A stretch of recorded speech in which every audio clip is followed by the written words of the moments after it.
All right. I think I'm live. I think I'm also live that you can hear me on um, Discord as well. Just should work. Hope everything works. Yeah, it seems as though it's working. Perfect. So today I'm sort of there's less audience for me, but we are um you know gonna continue just reading Difference in Repetition. I can also read it alone. I don't really mind, and you can also always watch this at the end, or afterwards. So, what happened last time? So yeah. Oh wait, I want to just do this as well. Yeah. So we have the chat. Perfect. So last time we went through the first section of Difference in Repetition, and it's the general area where Deleuze is sort of first introducing the problem of difference. For him, as we've seen, the problem of difference in philosophy is that, it's a sort of a. The problem of difference in philosophy boils down to the fact that difference has not been philosophized very well. We didn't get a clear notion of it. We didn't get a notion that stands on its own, a notion that justifies having even philosophy of difference. And this doesn't come just straight out of the bag. There has been thinkers before Deleuze who have attempted to sort of introduce philosophy of difference and philosophy of repetition, right? Sorry, I'm talking about difference, am I not? I'm confusing chapters. Let me start from the beginning. Oh God. The problem that Deleuze has proposed last time is the problem of repetition within philosophy. It's a problem that's not new. Many thinkers have attempted to discuss repetition. Repetition goes back, if one sort of thinks about it, all the way to Plato and his notion of the reminiscence, right? Of the remembering, and it just continues, right? We've always and as well. It's one of the problems proposed by you know Parmenides as well, where he stated where there's a problem of the repeating thing and the being itself, right? That has to sort of be unique if we want to understand it. Uh, so to say that it's a problem that has generally plagued metaphysics. Deleuze, in the first section, underlines two sort of ways that repetition has been understood. Firstly, as a sort of a generality which one understands through science, right? We see examples of things repeating in nature, and then we generalize those and we say the species, or like the kind of horse repeats over the nature, right? And then we can understand this repetition, create from them general laws, and that's where our science comes from. This isn't a very controversial view, but you'll see some problems with it, as we've discussed, right? First and foremost, repetition there is always sort of subsumed under the notion of equality and under the notion of similarity, right? Equality in quantity, similarity, and then it's sort of, we don't really understand why and how repetition, but sort of extract away from it in order to escape it, basically. And then the second problem was with the moral law, where it's sort of to state it simply, it's sort of a prescription of how things should be repeated. So it takes a sort of an inverted view, right? It doesn't this is sort of I guess one can understand it as a sort of uh, of talking of repetition in terms of descriptivism in science, right? As things repeat, we want to understand them and how they reappear in nature, or in terms of prescriptions of how things should be repeated. So, and with the second one, the problem boils down to, for Deleuze, and I don't want to repeat the whole complicated argument, is that this sort of repetition ends up boiling down onto the notion of natural law, right? It doesn't help us really. It's sort of is just sort of circular observation of repetitions, which then we might prescribe or describe.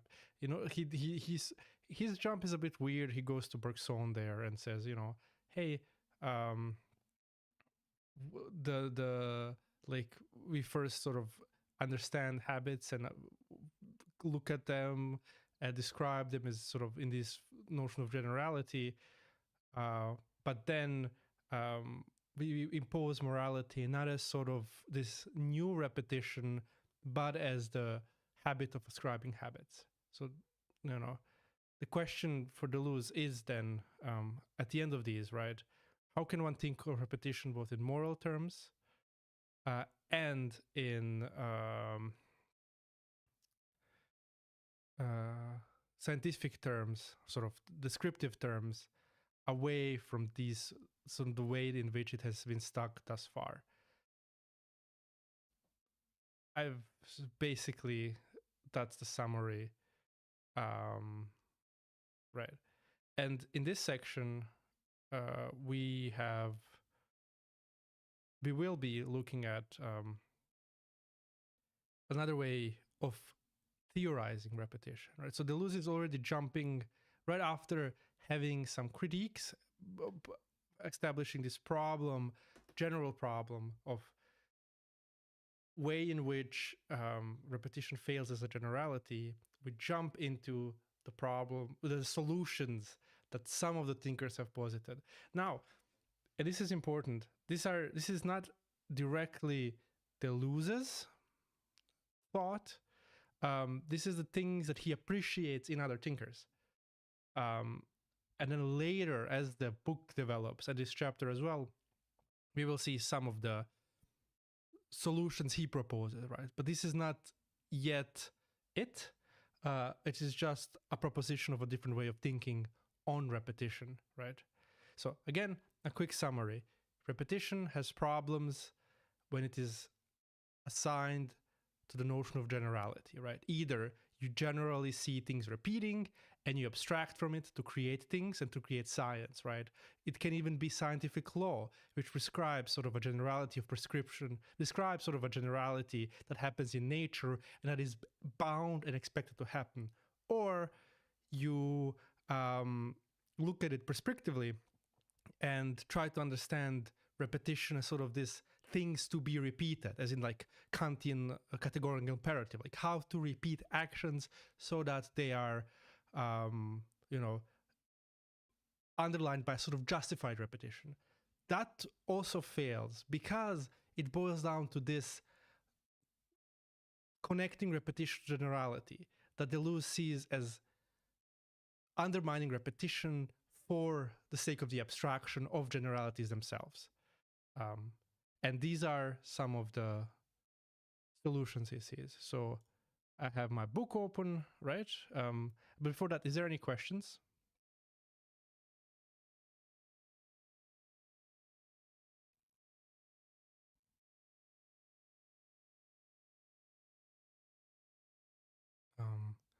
I think if anyone wants to speak, you can just unmute yourself.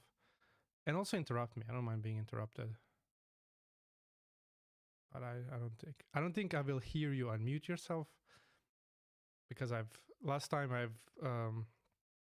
held a stream, there's lots of going in and out of noises just in Discord, and it's just sort of annoying when I rewatched it.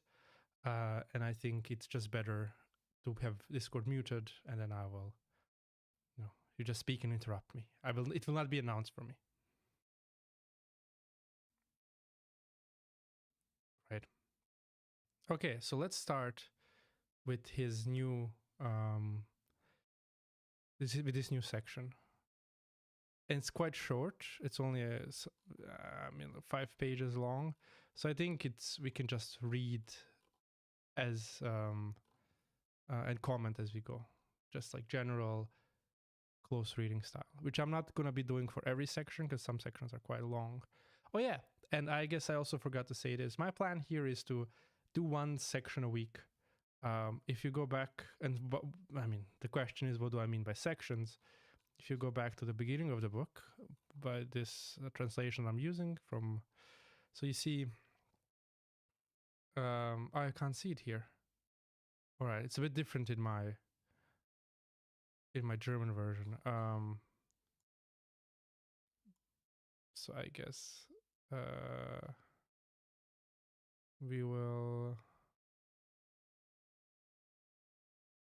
I'll explain it here. So usually the breaks between paragraphs are like this. There is not space. It's just it just sort of, the paragraph ends, the next one starts. I don't know what's that called, but that's how it generally happens. But every now and then there is this big break. So that and that signifies for the lose that the new section starts. In the French version, there's also a little star here, same as in German version, but the English ones have omitted that. So one section then is basically from one big break to the next, right? And each section has a specific theme and it discusses a specific thing. So we will just do that, right? Right, next section is going to be something different. But this time we're discussing Kierkegaard, Nietzsche, and Pegoi, and their solutions to the problems of repetition, right? There's going to still be some Hegel, but that's it. And also to qualify this at the start, I don't know Kierkegaard, so I will not comment on Kierkegaard more than what Deleuze says here. All right, so let's start. There is a force common to Kierkegaard and Nietzsche. Pegoi would have to be added in order to form a triptych of priests, Antichrist and Catholic. Each of the three, in his own way, makes repetition not only a power peculiar to language and thought, a superior pathos and pathology, but also the fundamental category of a philosophy of the future. To each corresponds a testament as well as a theater, a conception of the theater, and a hero of repetition as a principal character in this theater. John Abraham, Dionysus Zarathustra, Joan of Arc, Clio. What separates them is considerable, evident, and well known. But nothing can hide this prodigious encounter in relation to a philosophy of repetition. They oppose repetition to all forms of generality. Nor do they make the word repetition in a metaphorical sense. On the contrary, they have a way of taking it literally and introducing it into their style. We can, or rather must, first of all, list the principal position which indicate the position in which they coincide. So this is quite an interesting little section that Deleuze proposes here. And it's his specific reading of Kierkegaard and Nietzsche, generally, more than Pegoi. I think Pegoi only appears a bit. And what Deleuze thinks these thinkers do is that they sort of have had a chance to theorize repetition away from generality. So as we've seen, the problem last time was generality, and now we get to see the solution of thinking it away from it. This doesn't say much, but this paragraph doesn't say more than that. It's a very flowery paragraph, and there's this weird bracketed section here um, where he announces a couple of things that are going to happen in this section as well. Um, so yeah, and again, he states we don't really care about the differences between these thinkers, because I mean anyone immediately would say Kierkegaard is completely opposite of Nietzsche, and you know they wouldn't be wrong, but we want to see how they theorize repetition so that we can extract similarities, which will help us think of repetition on our own way. Right. So let's start. So this is the first point that Deleuze makes about this new way of theorizing repetition, and it goes: 1. Make something new of repetition itself. Connect it with a test, with a selection or selective test. Make it the supreme object of the will and of freedom. Kierkegaard specifies that it is not a matter of drawing something new from repetition or extracting something new from it. Only contemplation, or the mind which contemplates from without, extracts. It is rather a matter of acting, of making repetition as such a novelty. That is, a freedom and a task of freedom. In the case of Nietzsche, liberate the will for everything which binds it by making repetition the object of willing. Now, from everything, sorry. No doubt it is repetition which already binds, but if we die of repetition, we are also saved and healed by it, healed above all by the other repetition. The whole mystical game of loss and salvation is therefore contained in repetition, along with the whole theatrical game of life and death, and the whole positive game of illness and health. I have no idea what CF means. Zarathustra, ill, and Zarathustra ill, and Zarathustra convalescent by virtue of one and the same power, which is out of repetition in the eternal return. So, this was Deleuze's big point right at the start, and it's his point that he sort of announced. Compare. Oh, really? Thank you.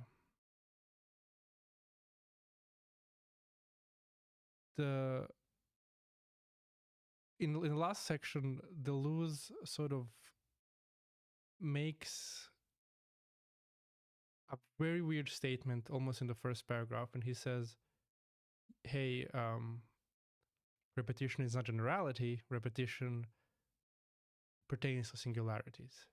And he doesn't explain this. He doesn't even try to explain this because it would be too complicated to explain right at the start. But being Deleuze, he, you know, has to say it. Otherwise, you know, the book might be easier. And this is where that starts, where that sort of starts, right? One way of getting us to think through to this notion of repetition as out of the singular is to disconnect repetition from the notion of the repetition of the old. Like the old doesn't repeat. But it has to be connected with something new, right?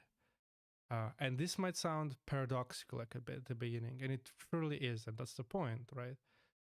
How can a repetition that already in its name presupposes that something has already happened claim to, you know, provide for a new thing, right? So much so that, as he following Kierkegaard says, it's not that we simply look at things repeating and we understand it better. Like, oh, if I see sheep jump 100 times, the same sheep jump 100 times, I might learn something new simply from this jumping. No. The repetition itself is a thing that makes novelty. It's not simply us extracting from it. So to restate this maybe a bit differently, one can easily argue that new things come of the repetition. It seems like when I repeat the song a million times, when I reread the book a million times, I just learn something new, right? But that's me simply contemplating upon repetition. And in this little section here that I'm just highlighting now, Deleuze says no, that's not what we want, because that's what we've been doing before. This sort of contemplation upon repetition is the realm of generality. The point is to make repetition make something new. And we haven't gotten to the part where that's really theorized how it's done. And we're not going to get there for a while. But those are the starting points. Right. And one of the key words that happen here that sort of help us get there is, for example, the notion of the test, a selective test, right? That those words are going to repeat throughout the book. Or will, right? Something, that might in future books be changed to libido. But for now, let's leave it there. And then this part on Nietzsche, right? No doubt it is repetition which already binds, but if we die of repetition, we're also saved and healed by it. Healed above all by other repetition, right? That's a bit of a foreshadowing. Deleuze isn't quite clear yet, but the main point of this part is repetition introduces novelty. Repetition itself is a sort of a creation of novelty. All right. Is there any questions? Just, I just want you to all to know, being confused around this part is okay, because Deleuze is leaving a lot unsaid that he will get to later. The point is simply to draw a really, really broad conception of the things he's going to do.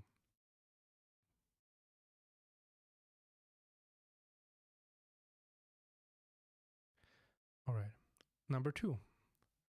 In consequence, oppose repetition to the law of nature. Kierkegaard declares that he does not speak at all of repetition in nature, of cycles and seasons, exchanges and qualities. Furthermore, if repetition concerns the most interior element of the will, this is because everything changes around the will in accordance with the law of nature.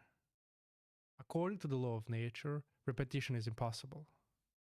For this reason, Kierkegaard condemns as aesthetic repetition every attempt to obtain repetition from laws of nature by identifying with the legislative principle, whether in the Epicurean or Stoic manner.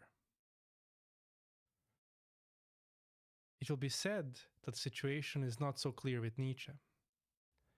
Nietzsche's declarations are nevertheless explicit. If he discovers repetition in the physis itself, this is because he discovers in the physis something superior to the reins of law.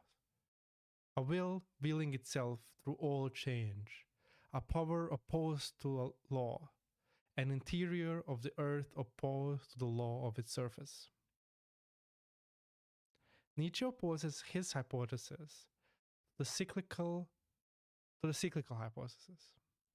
He conceives of repetition in the eternal return as being, but he opposes this being to every legal form, to the being similar as such as to the being equal. How could the thinker who goes furthest in criticizing the notion of law reintroduce eternal return as the law of nature? How could such a connoisseur of the Greeks be justified in regarding his own thought as prodigious and new, if he were content to formulate that natural platitude, that generality regarding nature we well known to the ancient? On 2 occasions, Zarathustra corrects erroneous interpretations of the eternal return, with anger directed at demon, Spirit of gravity, do not treat this too lightly. With kindness directed at his animals, O buffoons and barrel organs, you have already made a refrain out of it. The refrain is the essential return as a cycle, is the eternal return as a circular circulation, as being similar and being equal. In short, as natural animal certitude, a sensible law of nature. All right, I've read this kind of bad, and I'm very sorry. But yeah. So this is the second point that is important for Deleuze, and it boils down to basically repeating the last section, but from a different point of view, right? And we'll focus on Nietzsche here, and this is what Deleuze is saying, is basically that, quickly stated, beyond this repetition, is that we see in nature is a sort of a force of the will that repeats in a way which is fundamental to the repetitions of natures themselves, right? And this something below the laws of nature is this sort of quote unquote physics that's superior to the repetition, right? To have a little spoiler later, this is gonna be what Deleuze later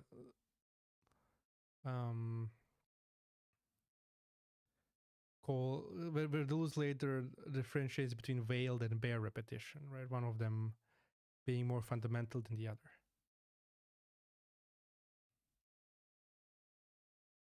Right. And our point then is, and this is going to be for Deleuze, is to understand how this law of the return, law of repetition, law of the internal return as the willing, right? And it's another important part here is to always keep in mind that this is connected to the will, how this notion of the willing will play out as a law more fundamental than the laws themselves, right? And that is for Deleuze, and it's sort of a bit of a circular argument, but it will make sense eventually. That is for Deleuze because it is a special type of repetition, right? In repeating, it sort of is its own law, and then it creates the foundation for everything else.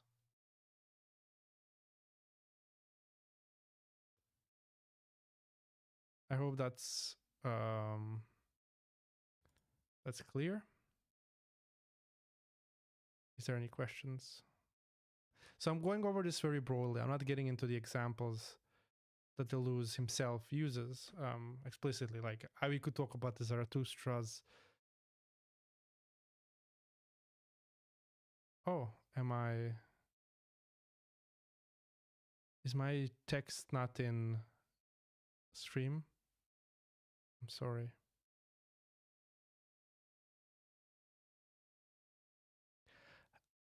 Yeah, you're right, 92. I have to keep in mind to scroll down because for me the screen is way bigger than for you. Good. Thank you for that.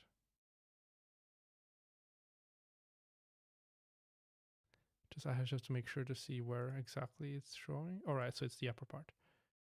All right, I'll scroll down this time. Let's go to number 3.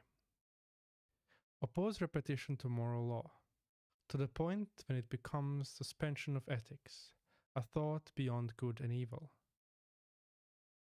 Repetition appears as the logos of the solidarity and the singular, of the solitary and the singular, the logos of the private thinker.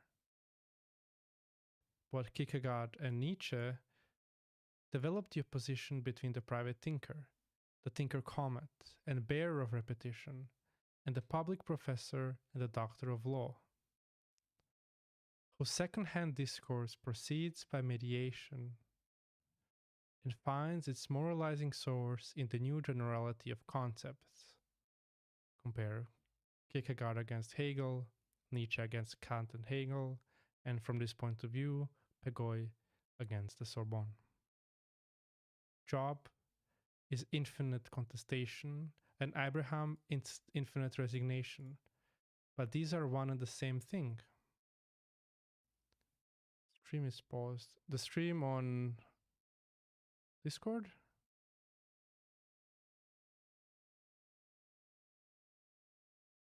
Oh. Right, I'll see if I can fix it.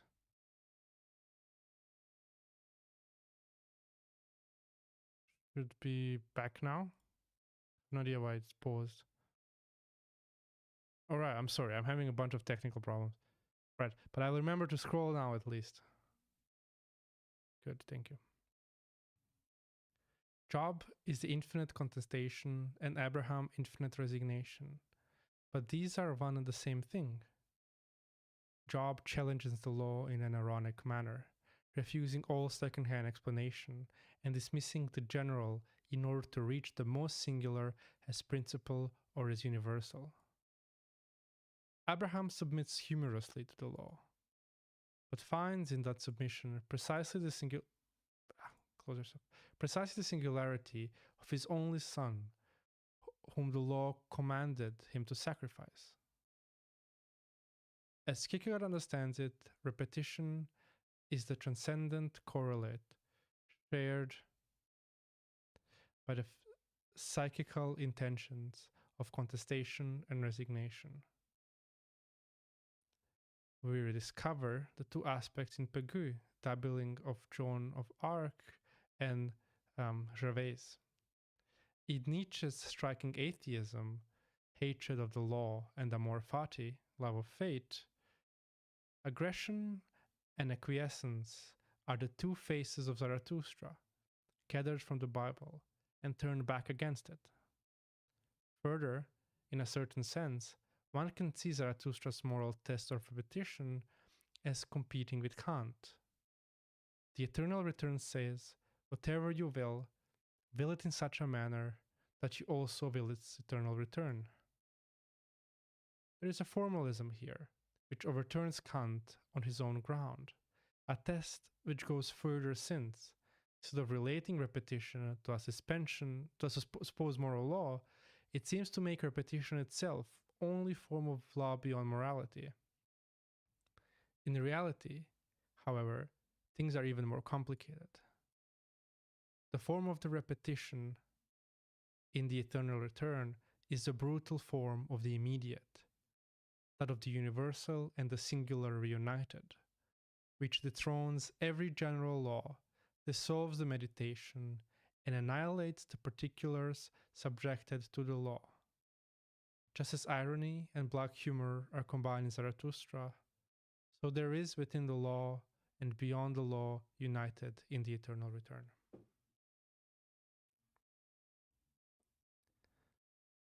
All right. This point concerns this sort of solution to the second part of the first section that we did last time, and is to think repetition in terms of morality, right?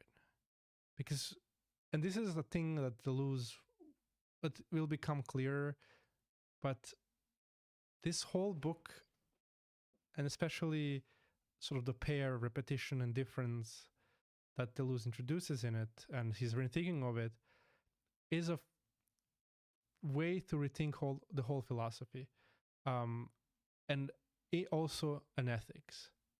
And we sort of get to slowly see here Deleuzian ethics come up, which I think gets more explicated in The Logic of Sense. And if one is really interested in it, then maybe in the seminars on the Anti-Oedipus, where Deleuze discusses his ethics of the event quite explicitly.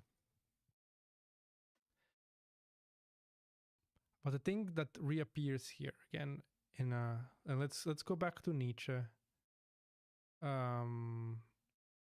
Let's because I know Nietzsche better. A couple of things go like straight are repeated within this section that sort of help us unite these points and their importance with each other. The first is the will, and of course Nietzsche's eternal return, right? And even with Kierkegaard, there is this notion of the willing that, you know, mustn't be ignored. But I am just not well read at all in Kierkegaard, so I can't really say and talk about it. So Deleuze mentions Zarathustra's test here. And I hope, for my own sake and for, you know, everyone else's sake, that everybody's sort of acquainted with the test that he's mentioning. But in case you aren't, this is my very basic version of it. But Nietzsche introduces at one point in one of his texts this sort of thought experiment where you are supposed to imagine that in the most loneliest of your nights, a demon approaches to you and tells you straight to the fact that whatever you've lived upon now and whatever you live to the end of your life will be repeated for an infinite amount of times. And it will never stop. So, but everything, basically, every pain, every happiness, everything. And then Nietzsche asks you, well, how are you going to respond to this demon? Are you going to curse him away? Or are you going to go on your knees and praise him as having said the happiest thing you've ever heard? There's a lot of ways to read this, right? Some people propose this as sort of a clear description of Nietzschean ethics. There is other ways to do it. There's sort of more metaphysical way of Nietzsche basically saying this is how metaphysics works and everything will be repeated, and how our job is to think it and to affirm it. Deleuze really focuses on this notion of the test, and he makes it so that, how to say this? He makes it so that the notion of the test itself, the proposition of the eternal return, affects the nature of repetition itself, so that the repetition becomes affirmation, and it directly acts on our actions, so that the way in which repeat itself becomes changed.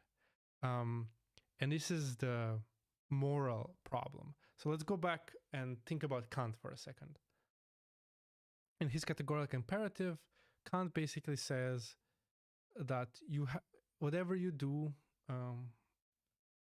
do it as though it were a maxim, right? So if I want to steal, I will do it, and I will have to assume that everybody isn't allowed to steal. This leads to sort of a contradiction that if everybody's allowed to steal, everybody's stealing, property stops existing, and then, you know, everything's to shit. And logically, then I shouldn't steal because, you know, I can't universalize this action into a law. And so if I were to lie, I will have to sort of, or if I were to think about lying or consider if lying is good or bad, I have to think about it, make this natural law out of it. So general law that everybody lies. And if everybody lies, that sort of everything is bad.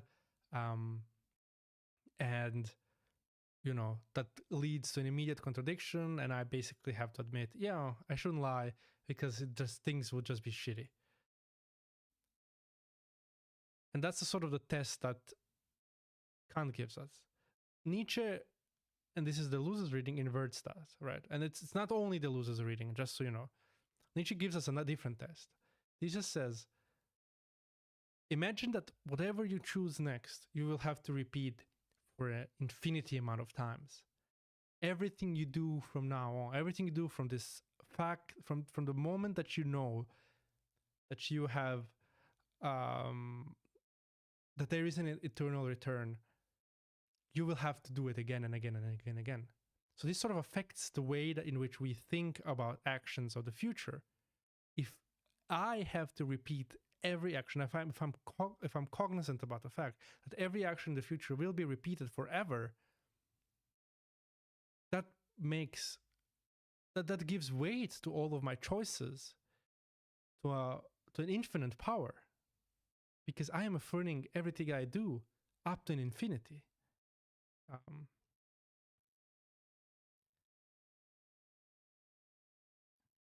So in Deleuze's reading of Nietzsche, we get this different approach where, while most readers in the eternal recurrence are really focused on the notion of the past, so everything happening before me repeating, for Deleuze, the real thing is the future, where everything I will do will repeat again. Right? That's why the test. It's one of it's. That's why he keeps repeating the notion of the test, and that's the test he means. So we see immediately here that, as he says, there's a sort of an inverted Kantianism. There is no maxim other than the maxim that I will have to do things. Like, the only thing that is under my actions as the law is a thing that I will act, and these acts will have to be repeated, as in these acts have infinite weight to them, and they're always expressed to the infinite potential simply because of this repetition. Hope that didn't sound too confusing and that I just managed to explain it. But that's not where it sort of stops. And Deleuze says here, in reality, however, things are even more complicated. The form of the repetition in the eternal return is the brutal form of the immediate, that of the universal and the singular reunited, which dethrones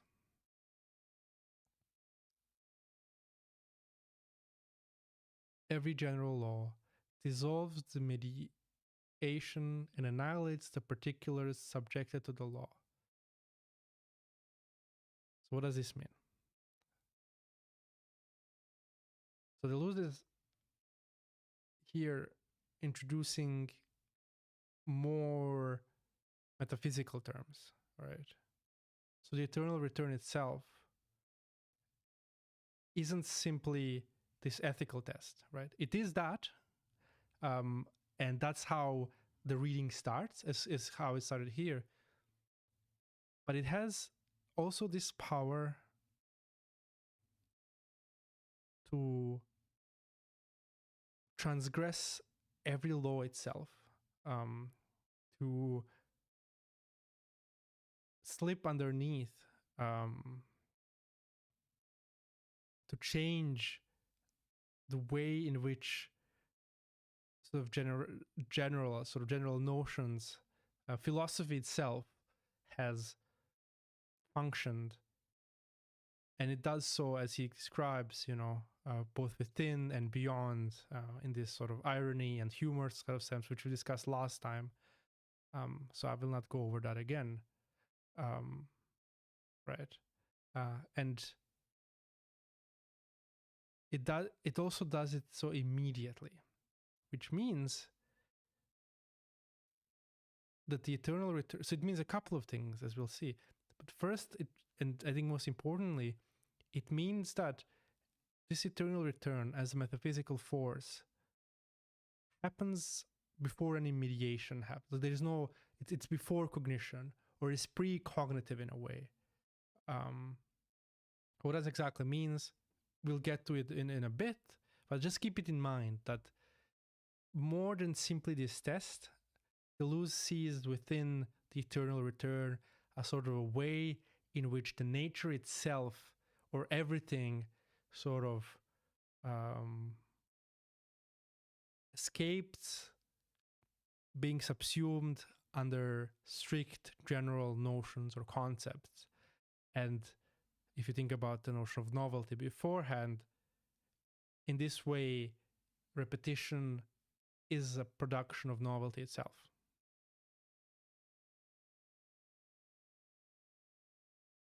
Right. Any questions here?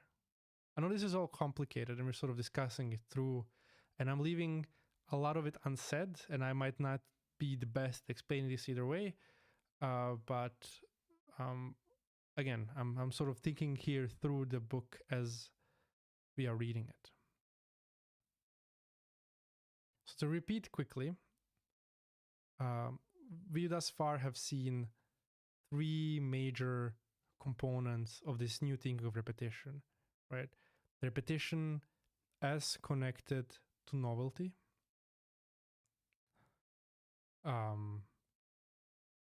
Repetition away from generality in the,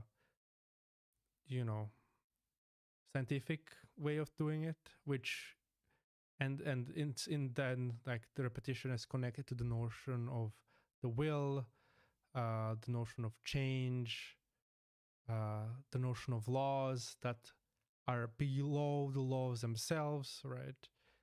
Below the laws that one will associate with generality, morality that is even below Kantian eternal, like Kantian categorical imperative, as a sort of a test, sort of most fundamental test one can have, which he sees in the test of the eternal return that I just summarized, and also then a hint towards metaphysical reading where all of sort of our categories of generality, all of the meditative sort of Kantian, Hegelian philosophy dissolves, right? And we are sort of placed into the realm of the immediate, which is sort of precognitive.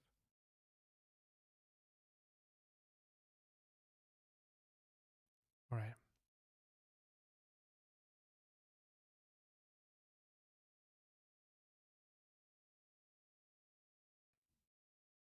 Right, I'll go to the last section, not to the last point. There is quite a bit more to read here till we're done. Yeah. So, where are we? Yeah. 4. Oppose repetition not only to the generalities of habit, but also to the particularities of memory. For it is perhaps habit which manages to draw something new from repetition, contemplated from without. With habit, we act only on the condition that there is a little self within us which contemplates. It is this which extracts the new, in other words, the general, from the pseudo-repetition of particular cases. Memory then, perhaps, recovers the particulars dissolved in the generality. The psychological movement are of little consequence. For both Nietzsche and Kierkegaard, they fade away in the face of repetition proposed as a double condemnation of habit and memory. In this way, repetition is a thought of the future. It is opposed both to the ancient category of reminiscence and the modern category of habitus. It is in repetition and by repetition that forgetting becomes a positive power, while the unconscious becomes positive and superior unconscious. For example, forgetting as a force in an integral part of the lived experience of eternal return. Everything is summed up in power. When Kierkegaard speaks of repetition as a second power of consciousness, Second means not a second time, but infinite, which belongs to single time, the eternity which belongs to an instant, the unconscious which belongs to consciousness, the nth power. When Nietzsche presents the eternal return as the immanent expression of the will to power, the will to power does not at all mean to want power, but on the contrary, whatever you will, carry it to the nth power. In other words, separate out the superior form by virtue of the selective operation of thought in the eternal return, by virtue of the singularity of repetition in the eternal return itself. Here, in the superior form of everything, that is, we find the immediate identity of the eternal return and the overman. I think I sort of spoke about this before, just from the last section, but it's simply because it just flows so well. You can almost anticipate what Deleuze will say from the earlier section, simply by, first of all, having read Deleuze, secondly, having read Nietzsche, and his book on Nietzsche and other books on Nietzsche and so on.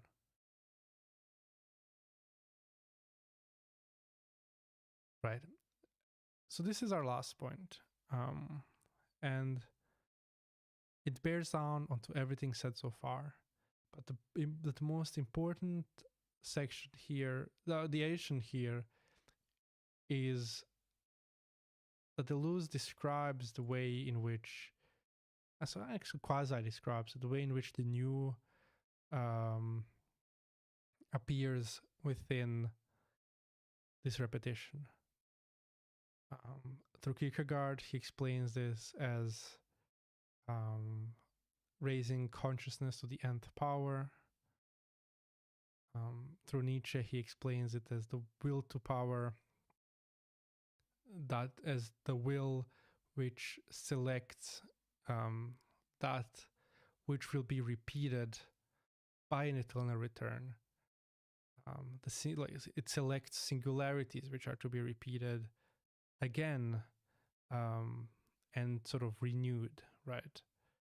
The big part here is also the notion of the forgetting, right? If we can't forget most of the things, we can't select the things that are important, right?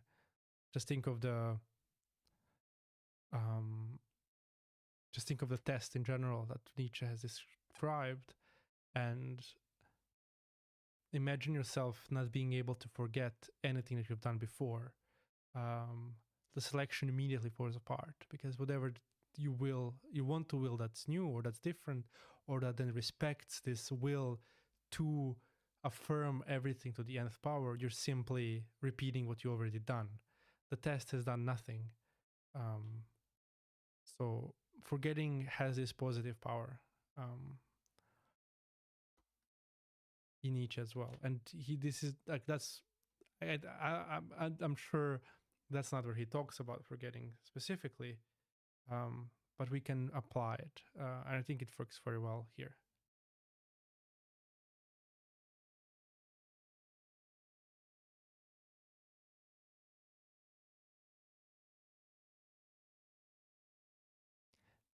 And another important thing here then is this little turn of phrase when Deleuze says,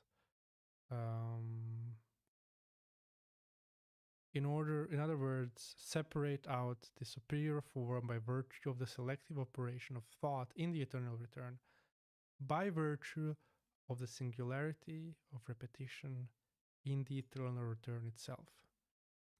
That was what I was talking about before. It is the notion that things repeat themselves, or like the sort of the test itself, the idea of the eternal return, which immediately falls back onto anything that's happening and creates this separation of superior forms from the inferior ones. later in the book, once it becomes more metaphysical, Deleuze is going to talk about singular points and singular points, so singularities and I think distributed points. I'm not sure. I forgot what he does exactly. But the point is that there will be difference between things that are not so important and things that, you know, sort of shift the way in which things themselves work. Singular points are going to be these events, these changes themselves. And in our thinking, at least, or in our doing as well, we will need to, according to Deleuze at least, appreciate these points more than the rest, the noise, right? And a big part of his philosophy is then separating the singular from just the noise that happens to be around it. If that makes sense.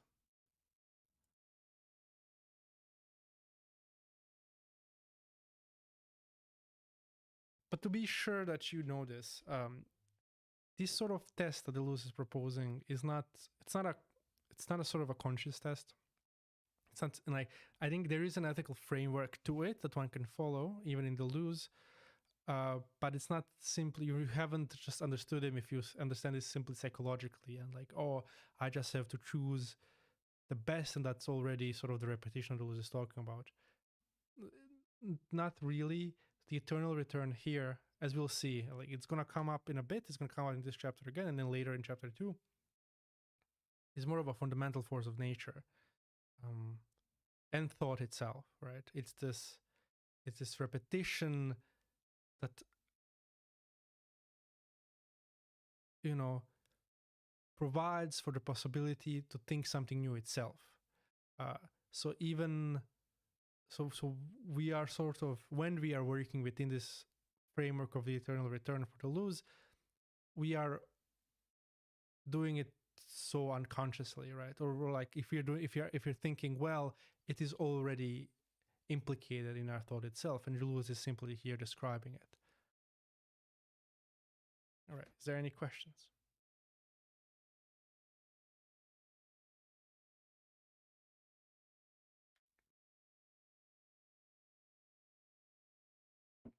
Or any comments? I hope nothing is broken yet now, and that all of my technology works. Is the stream still up on the Discord? Is that working well?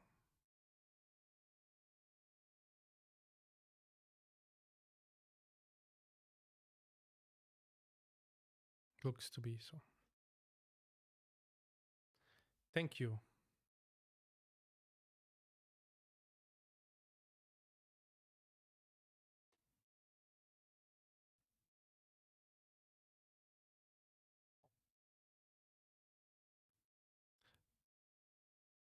I'm happy you know where you are, 92. That's good. It's always good to be grounded. All right. So I hope, so my hope here is to adequately, at least, you know, discuss this thing that Deleuze is doing here. There are difficulties in doing it because Deleuze himself is so very vague. And maybe in difference to something like the beginning of Anti-Oedipus, where he states things directly and sort of numbers them, and it's a very dense and very, you know, direct thing. What he's doing here is gesturing towards a thing that he wants to approach, but is sort of meandering through philosophy, meandering through different types of clarifying it, right? It almost appears like this sort of exploratory writing style where, you know, he doesn't even know where he wants to go. We know that's not true, and that he already has an idea, and it's been announced in his other books. and he's just repeating a bunch of things he already wrote here. But I think what he wants to do is he wants us to show slowly the way towards thinking repetition, because there is no other way to really discuss it other than I think what Deleuze is already doing here, and to take this slow route, because it is, in a way, a very counterintuitive take on repetition itself. As we'll see, right? It's not a repetition, nothing repeats. What repeats is the thing that creates something new, but this repetition is neither repetition of a law as we understand it up until now, nor is it a repetition as these normative moral laws, but is a repetition that underlines both of them, and almost sort of, as Deleuze announced, provides for the repetition of both of them. So it's somehow more fundamental, but what repeats is simply the act of repeating, as he announces in the last section, where, you know, it's simply the will to repeat, and this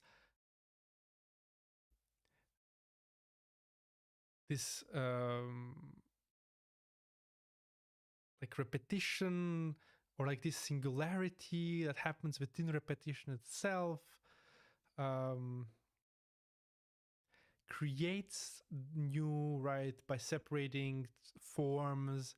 And it's all very weird, right? But that's what he's getting at. And I don't think, like, if you're new to this, I don't know how many people that are listening have read or listened to us before, or just have, busied themselves with difference and repetition.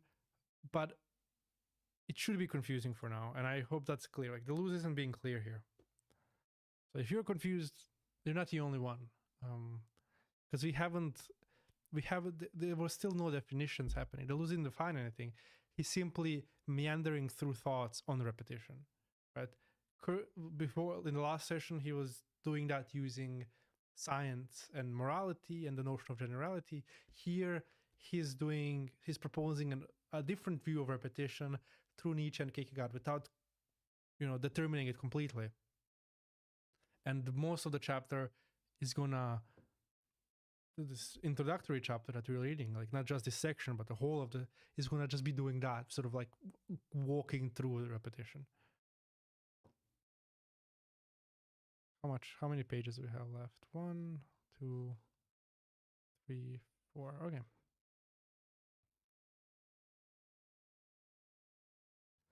I think we can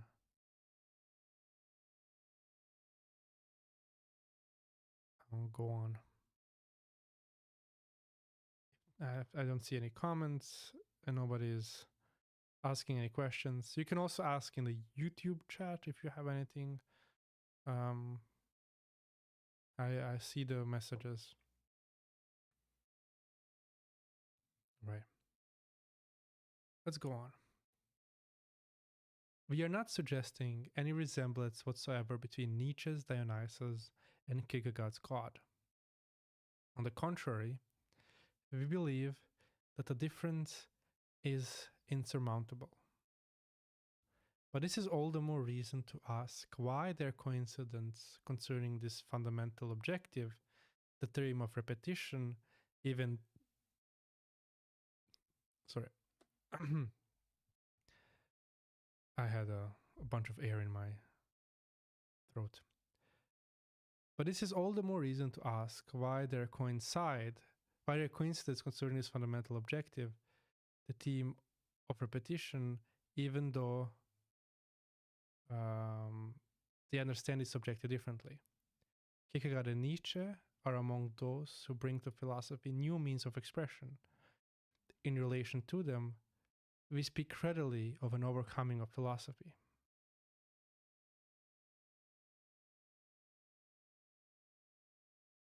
Sorry, I had to click away. Furthermore, in all their work, movement is at issue. Their objection to Hegel is that he does not go beyond false movement. In other words, the abstract logical movement of mediation. They want to put metaphysics in motion, in action. They want to make it act and make it carry out immediate acts. It is not enough, therefore, for them to propose a new representation of movement. Representation is already in mediation. Rather, it is a question of producing within the work a movement capable of affecting the amount outside of all representation. It is a question of making movement itself a work without interposition, of substituting direct sign for immediate representation, of inventing vibration, rotations, whirlings, gravitations, dances, or leaps which directly touch the mind. This is the idea of a man of the theater, the idea of the director before his time. In this sense, something completely new begins with Kierkegaard and Nietzsche. They no longer reflect the theater in the Hegelian manner. Neither do they set up a philosophical theater. They invent an incredible equivalent of theater within philosophy, thereby founding simultaneously this theater of the future and the new philosophy. It will be said that, at least from the point of view of theater, there was no production, neither the profession of priests and Copenhagen around 1840, nor Breivik Wagner and Bayreuth was a favorable condition. One thing, however, is certain. When Kierkegaard speaks of ancient theater and modern drama, the environment has already changed. We are no longer in the element of reflection.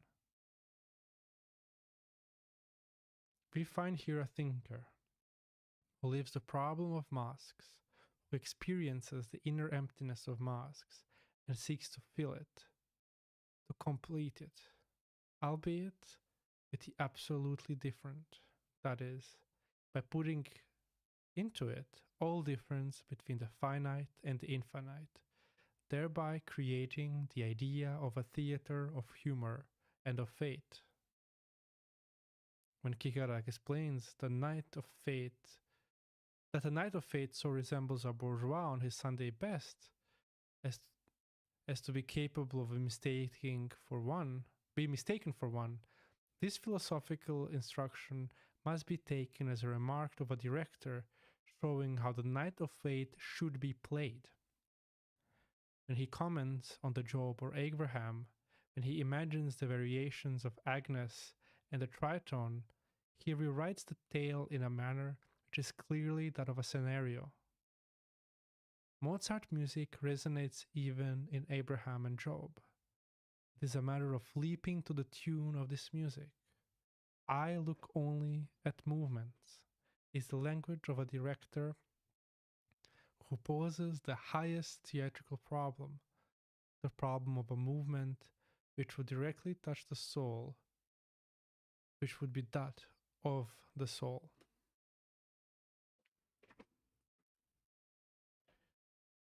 This is one of my favorite parts of the book, and it's lovely. So, to summarize it, this, I think, complicated section, but it's interesting, is to, how to say this? So, Deleuze asks us, we see these thinkers who have thought of difference in similar ways. Why have they done so?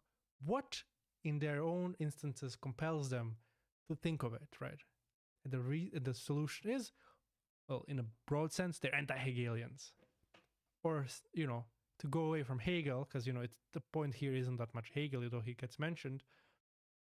The point is that what they want to do with their philosophy is to create a philosophy of sort of an immediate directness, right?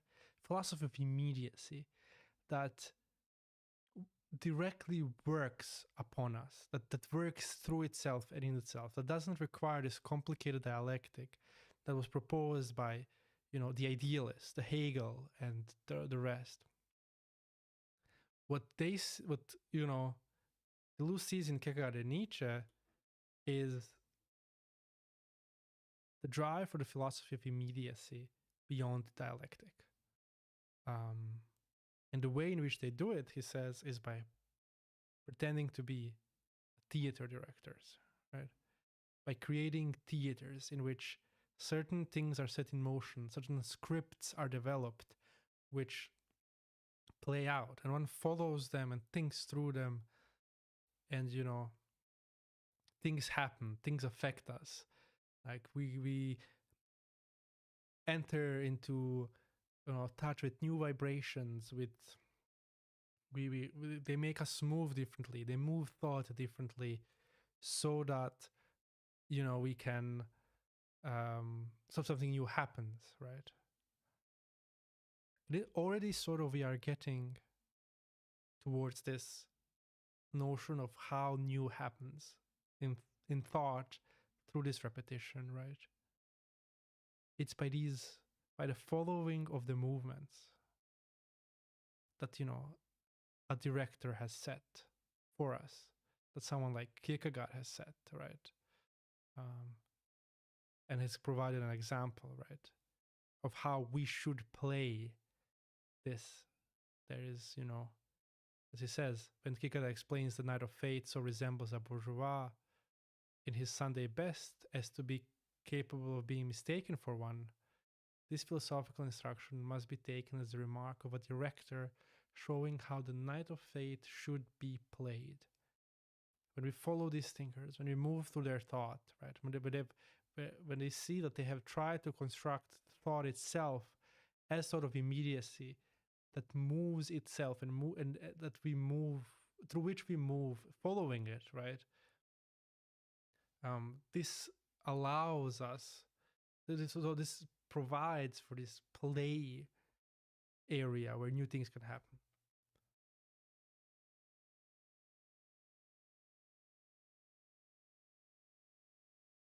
I think that's a wonderful way to explain it. I really love this section of the theater, right?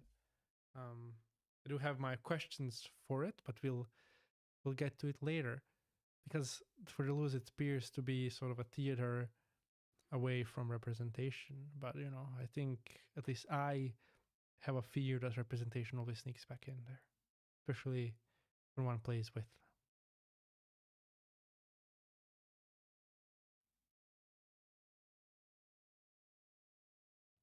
I'll go on otherwise. I think there is no questions.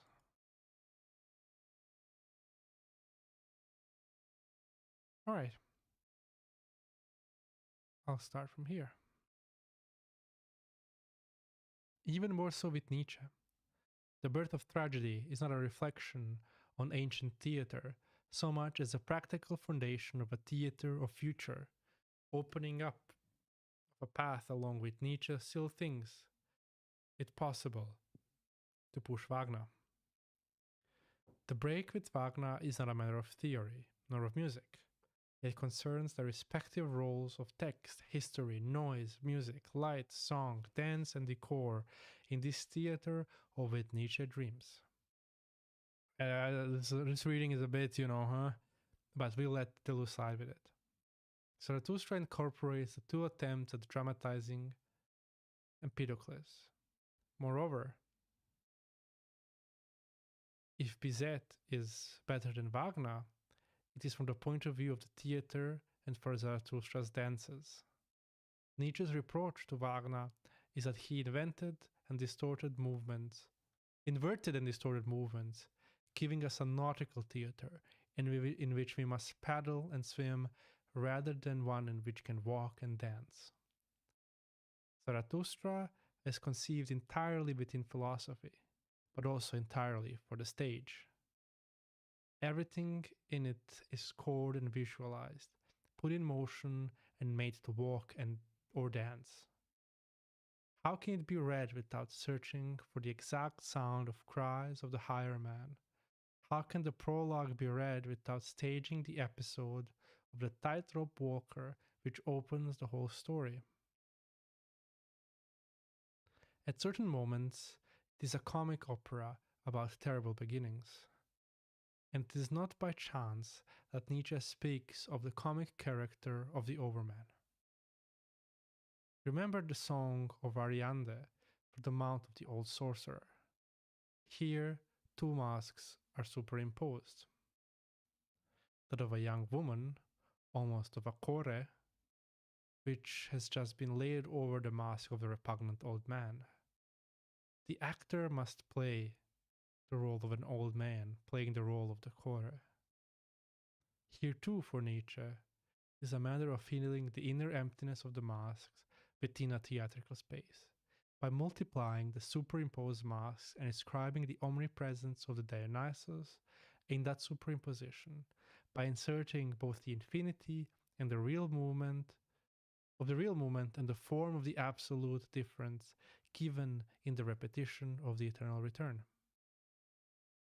When Nietzsche says that the Overman resembles Borgia rather than Parsifal, or when he suggests that the Overman belongs at once to both the Jesuit order and the Prussian officer corps, we can understand these texts only by taking them for what they are, the remarks of a director indicating how an Overman should be played.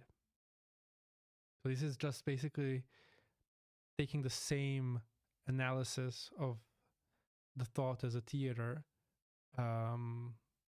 this time from the point of view of Nietzsche. He goes on through Nietzsche and explains, his deal with Wagner, which people have said that Deleuze is sort of missing the point, but right. And Deleuze describes Nietzsche here as a sort of a director which creates these characters that through which we then move, right? All of these are ways in which one can play and the ways in which one can move through thought itself. And then I have much more to say here. Sort of almost just an introduction to the point we're getting at in the next section. How much we have left? Yeah, so 1.5 section. So this is the crucial paragraph now that we're reading. And I will just start it. I don't think there is a point of waiting here. Theater is real movement, and it extracts real movement from all the arts it employs. This is what we are told. This movement, the essence and the interiority of the movement, is not opposition, not mediation, but repetition. Hegel is denounced as the one who proposes an abstract movement of concepts instead of a movement of physis and the psyche. Hegel substitutes the abstract relation of the particular to the concept in general, the true relation of the singular and the universal in the idea. He thus remains in the reflected element of representation, within simple generality. He represents concepts instead of dramatizing ideas. He creates a false theater, a false drama, a false movement. We must see how Hegel betrays and distorts the immediate in order to ground his dialectic in that incomprehension and to introduce mediation in a movement which is no more than of his own thought and its generalities. When we say, on the contrary, that movement is repetition and that this is our true theater, we are not speaking of the effort of the actor who repeats because he has not yet learned the part. We have in mind the theatrical space, the emptiness of that space, and the manner in which it is filled and determined by signs and masks through which the actor plays a role which plays other roles. We think of how repetition is woven from one distinctive point to another, including the difference within itself.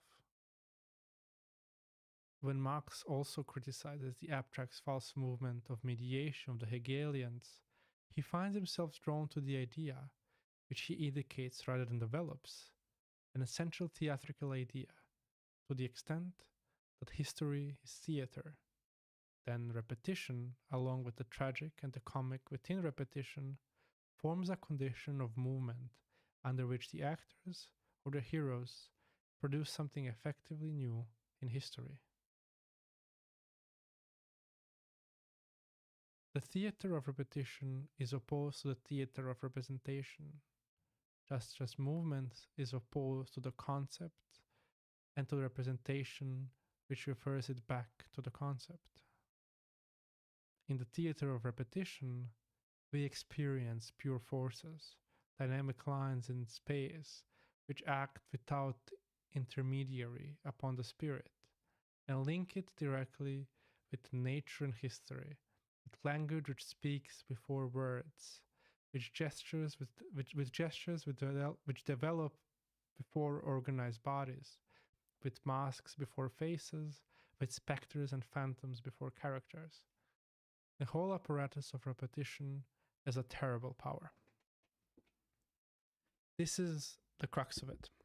This is what we're getting. This is, I don't know, it's a really cool part. And it's one that doesn't get read very much in Difference to Repetition, simply because it's early in the book. But it's extremely colorful and extremely well explains what Deleuze wants to do with the rest of the book. So I think we ought to discuss it a bit. So I think this is basically it, right? This is like, I mean, it's not it, but there's going to come later in the book a really complicated notion of dramatization that is, you know, one of the concepts I get asked about the most.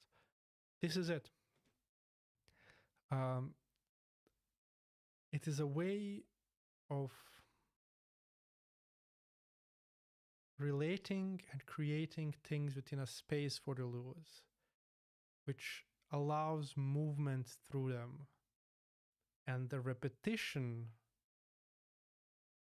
that plays out there, as he says, is not so much a repetition of an actor who simply rereads things, but it's a repetition of a movement through the space itself in different ways. And he says, as he says at one point, he says, and quite clearly, have in mind the theatrical space, the emptiness of that space, and the manner in which it is filled and determined by the signs and masks through which the actor plays a role, which plays other roles. Oh, is it? Interesting. That sucks. Nobody told me that. Oh yeah.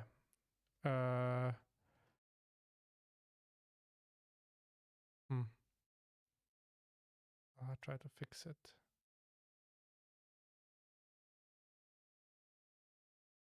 I don't know how to exactly. How quiet am I? Am I even like audible?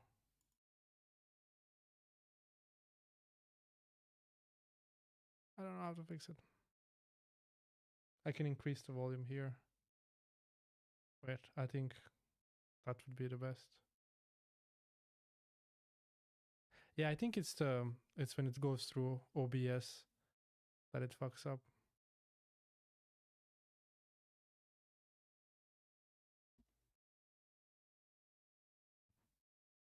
Interesting problem.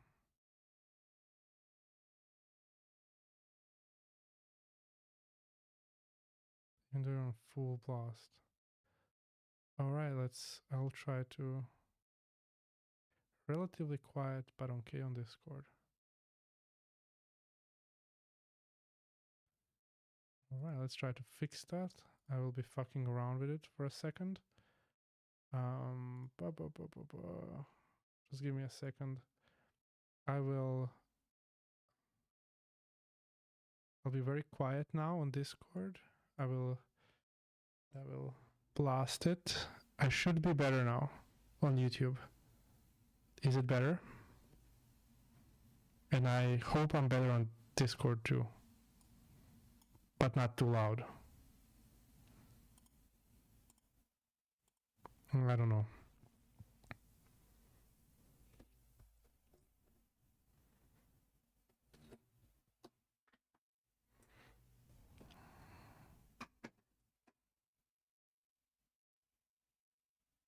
Yeah, I'm still learning how to set this up, and it's quite annoying. But I should be way louder now, I think. Tell me when you can. I think there's a bit of a delay, so I'll have to wait for you to answer.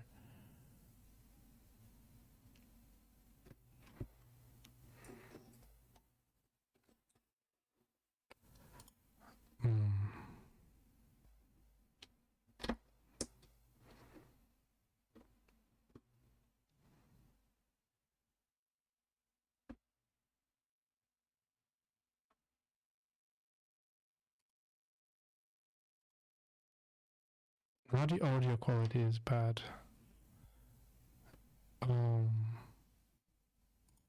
It was better before. Okay, is this good? Is this better? Is this a good solution?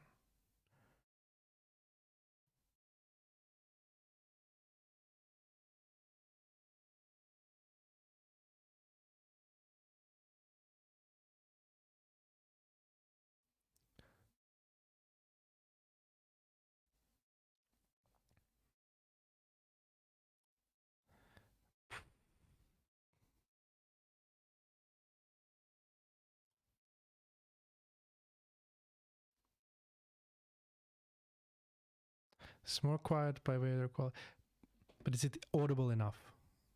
And I'll try to fix it for next section because I don't know how to even play with this now. Who knows? All right, I think maybe probably like my filters are also fucked, and who knows what.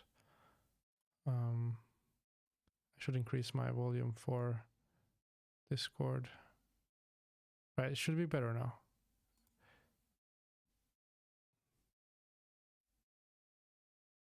Loud. Good. Loud and or good? Which one is it? Good, lol. Okay.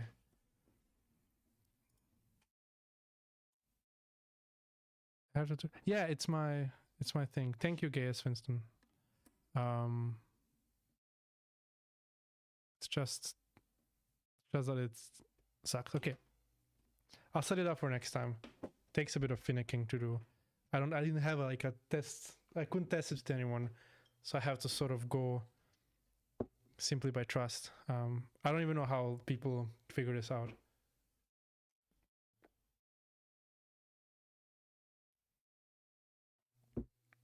All right. As I was saying, where was I?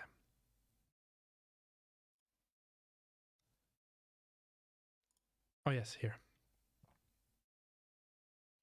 We have in mind the theatrical space, blah, blah, blah, blah, which is filled and determined by the sign of the mask through which the actor plays a role, which plays other roles.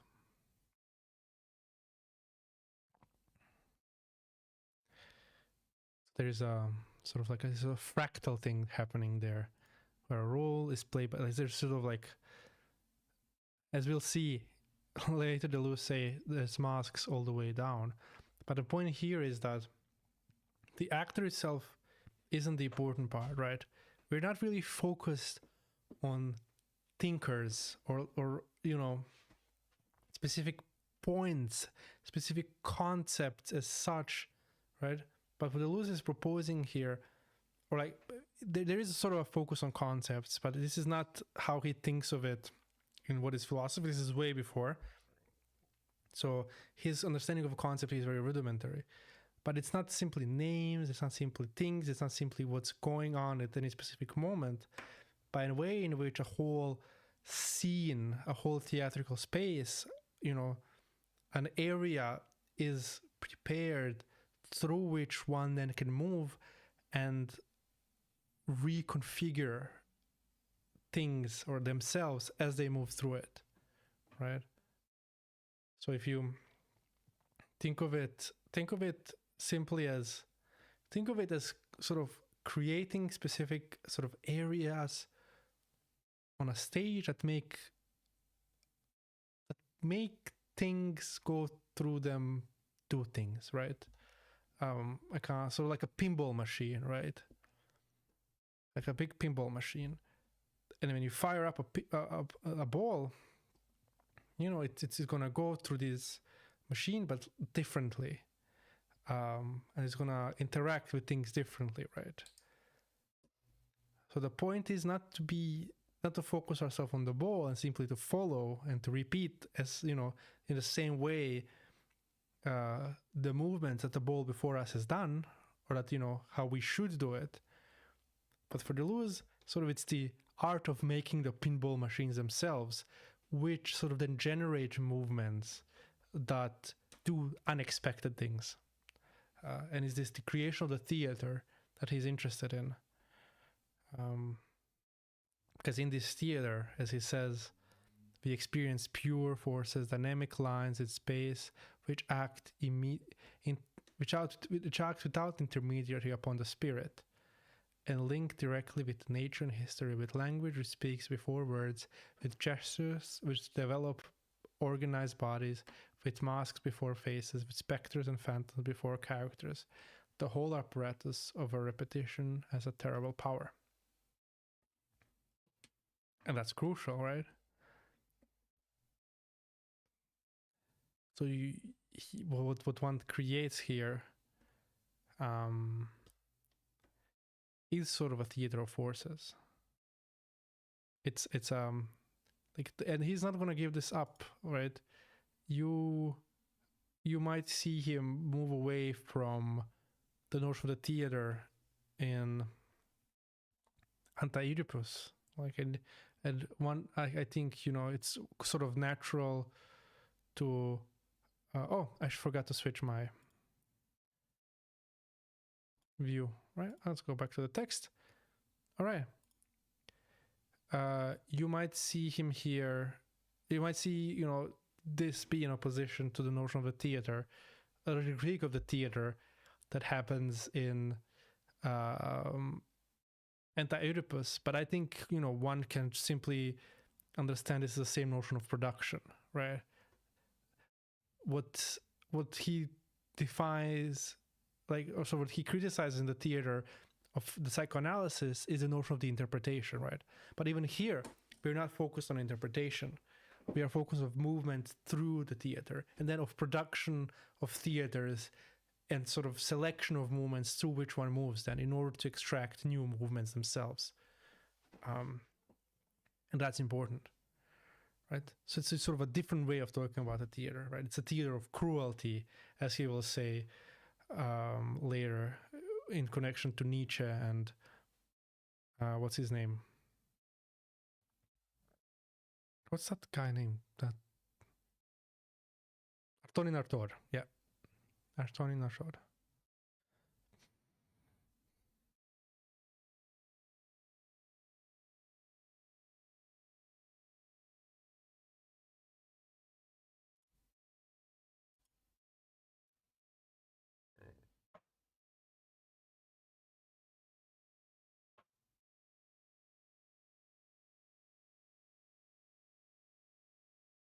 Okay.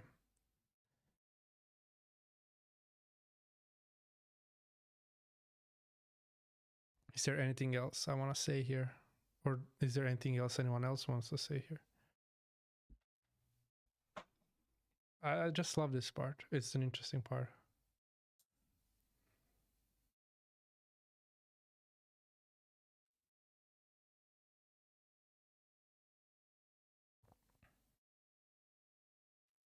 There is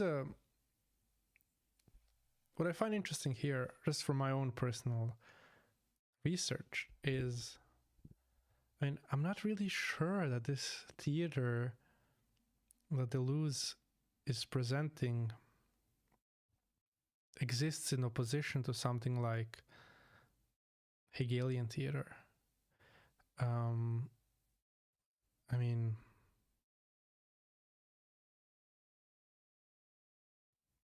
of course, he's not simply talking about the theater as such.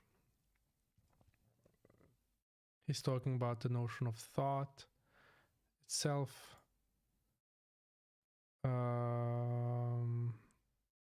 and the way in which we think about thought, right? But I just concerning the theater, I don't think Hegel had such a representational idea of the way in which theater functions. And if one reads something like,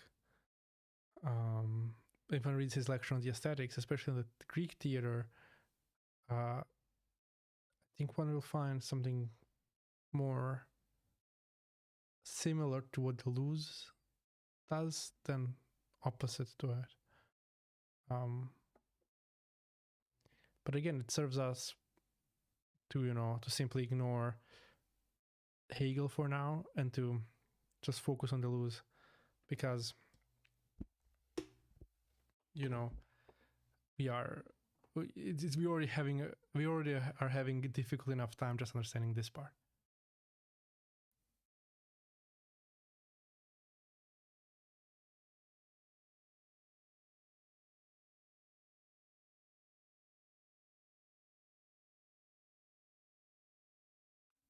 And my other question then for Deleuze is, what always interests me about these philosophies of immediacy is that they always have to sort of be interpreted linguistically to function, right? Whatever theater is set in motion, blah, blah, blah, it always boils down to,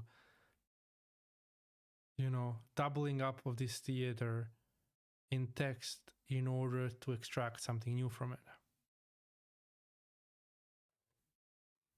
And it's this doubling up of that I sort of might almost defeat Deleuze's purpose here. Because then we're back at sort of a Hegelian moment. Because the immediate simply, has to stay immediate. For example, Deleuze here, he can't, like, the only way he can extract sort of this immediacy from Nietzsche's philosophy is by re-representing it here, right? By taking the concepts and sort of doing violence to them in a way in which it, puts them in a different representational context. And in doing so, does he then move away from this immediacy which he posits in philosophy and goes back into the sort of the mediative linguistic state? Does that make sense?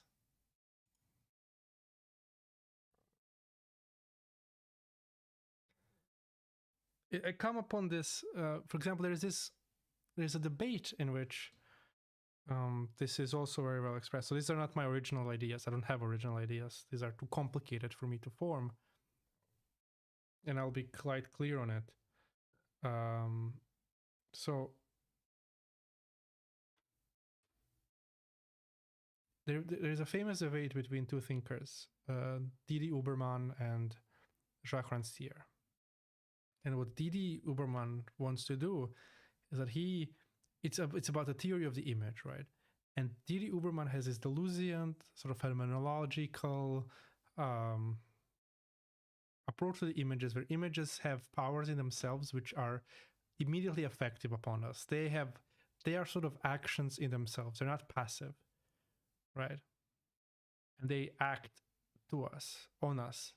Think of like any image, and like I think Deleuze would not say something different. It's like images are effective and active. And the whole Didi Uberman's point is to simply take these images and arrange them in montages, then, like, or galleries, which increases their affectivity. And he sort of tries to read images through this power of affecting.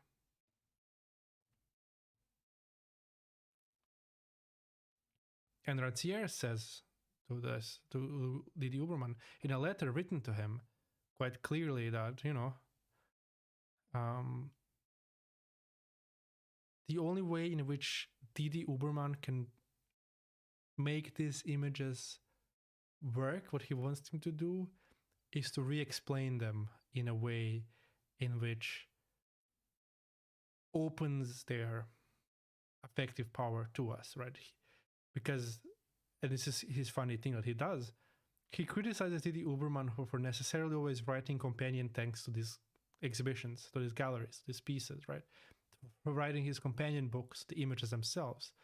And his question is, well, if these images move us in such a direct way, as you explained to do, there would be no necessity to rewrite it. Right? And my question to Deleuze would then be, I guess, in the same way, if there's this philosophy of immediacy already discovered in Kierkegaard and Nietzsche, and especially Nietzsche, there is no need to rewrite it, right? And, you know, it simply is. And Deleuze also, of course, wants us for it to have this contingency move, like like it moves us in this contingent way as everything we do. But every time we want to do anything with this contingency, we have to represent it, right? So we're back in this meditative moment. So I might be bullshitting here, but I think there is a sort of a challenge here. There is inherent tension for Deleuze, and of course Deleuze appreciates on tension because it's not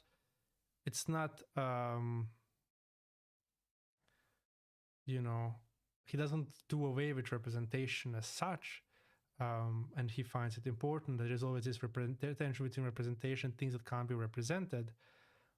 But my question is then, to push it a bit more, isn't this dynamic, active part of the text that Deleuze sort of places within Nietzsche, is it not more so found in Deleuze's reinterpretation of Nietzsche or Kierkegaard?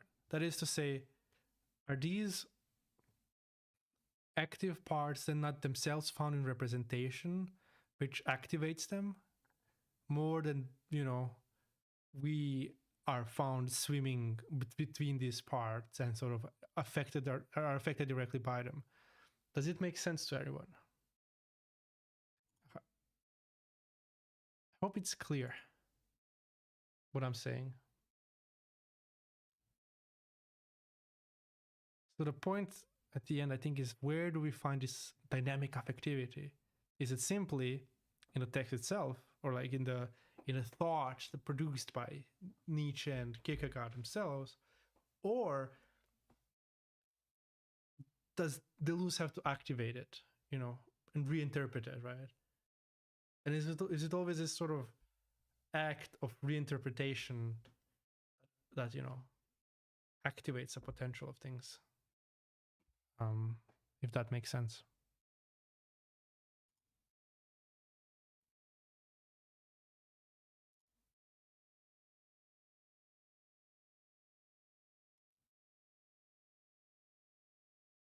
I don't know. I think it's an interesting question to go through. One of the thinkers I'm associating then with this is sort of Mallarmé's text on theater.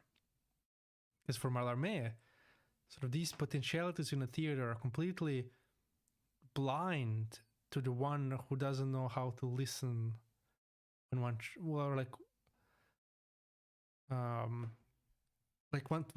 should listen at a certain specific moment, right? He has this text on the theater where he goes, and I've retold this story so many times. It's one of my favorite stories on this server. But he goes to the theater to see a performing bear. It's a sort of working class theater. It's not a proper play. It's a dancing bear, basically. And there an accident happens when the bear does a thing he's not supposed to do. He sort of touches places his hand on his trainer. And everybody's shocked, and because the performers start to panic too, and there's this tension in theater. And Mallarmé says the problem with these people is that they weren't poets, and they were all ears eyes instead of ears. Like they were all ears instead of eyes. It's something like this. And Mallarmé says, well, because of his special position and because of his sort of sensibility to the poetic, he was able to, from that scene, to extract a great poetic tragedy, a great poetic moment of, you know, he describes this image of the trainer being replaced by sort of a giant that reaches for the stars, like for these poetic ideas, which Bear takes this form of an apprentice who has to gauge upon this master who can give him ideas, right? This sort of which grabs, sort of not who gives him ideas, but who grasps towards the ideas which the, you know, apprentice can only hope to do. And there Mallarmé sees sort of a restatement of the whole idea of the of the poetry, where, you know, one is found, you know, gazing upon the stars as the ideas which one then tries to reconstruct and write down, right? But these are not like Platonic ideas that can simply be determined, but these are just sort of the undetermined ideas which one traces on the paper as one is writing a poem for him. And then so to turn it, like, is there not then a necessity to have this sort of poetic ear, quote unquote, when looking at philosophical tests too? Like, did Deleuze not have to position himself from the outside in order to be able to appreciate the movement, right? And that movement itself means nothing if you don't have ears for it in order to like extract it properly, and to have this, you know, to be able to represent it as something greater than it is, same as Mallarmé did in the theater.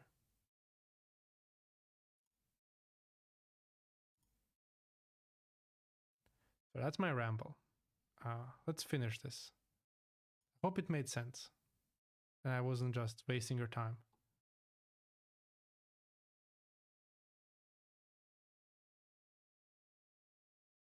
So we've talked about similarities between these thinkers. Now we get to talk about their difference and end it there. He goes and says, it then becomes easy to speak of the differences between Kierkegaard and Nietzsche.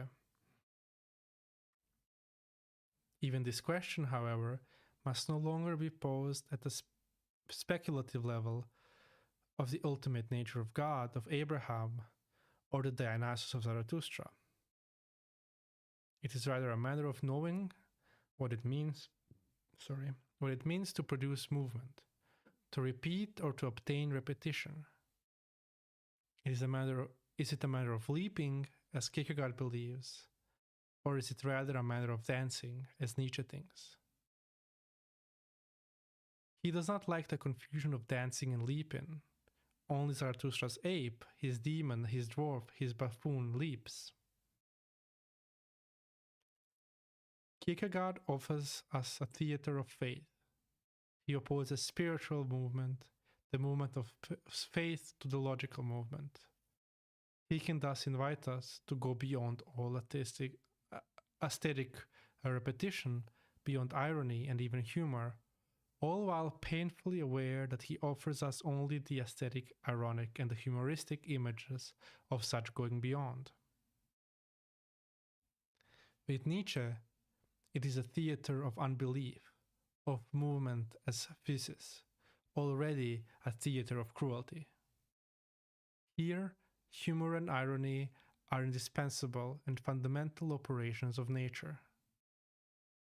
And what would eternal return be if we forgot that it is a vertiginous movement endowed with force, not one which causes the return of the same in general, but one which selects, one which expels, as well as creates, destroys, as well as produces.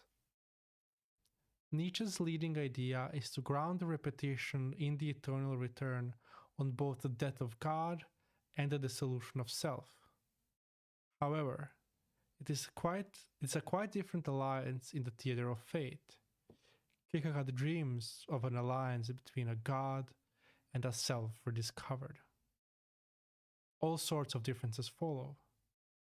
Is the movement in the sphere of the mind, or in the entrails of the earth, which knows neither God nor self? Where will it be better protected against generalities, against mediations? Is repetition supernatural to the extent that it is above and above the laws of nature? Or is it rather the most natural will in the nature itself, a willing with self as physis, because nature is by itself superior to its own kingdoms and its own laws? Has Kierkegaard not mixed all kinds of things together in his condemnation of aesthetic repetition, a pseudo-repetition attributable to laws of nature, and a true repetition in nature itself, a pathological repetition of the passion and a repetition in the arts and the works of art? We cannot now resolve any of these problems. It's been enough for us to find the theatrical confirmation of an irreducible difference between generalities and repetition. Right, so what Deleuze is saying here is that now that we are at the end of this discussion of theater and repetition, we can look properly at the differences between Nietzsche and Kierkegaard. And it boils down to the nature of this movement that was theorized itself. So for Kierkegaard, as he says, it's a sort of a spiritual movement towards a movement of unification of man and God. For Nietzsche, it is sort of a natural will, that a force that gets expressed in the eternal return, that is fundamental to the nature itself, that knows no God because it is the most natural nature around. And as he says, he will not be answering this because that's going to come later. He's going to go back to Kierkegaard and Nietzsche in a bit as well. So in the next couple of sections. And I guess more than reading this again and discussing it more, I think we can sort of end it here and continue next time, next Monday. So yeah, are there any last remarks or questions? And then I will just stop.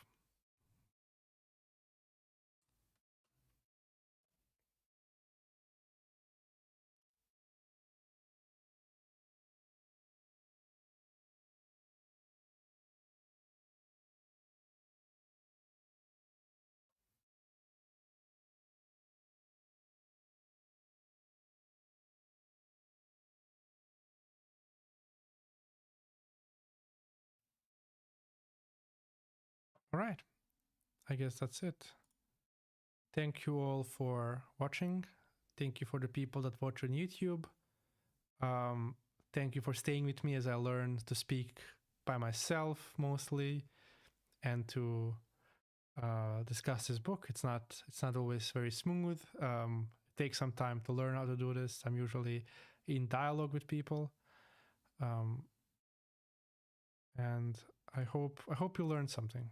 I hope I made this accessible. I hope I created a space where you can move and be challenged and whatever. A la Deleuze. And yeah, thank you, Seltos. We'll see you next time. Bye bye.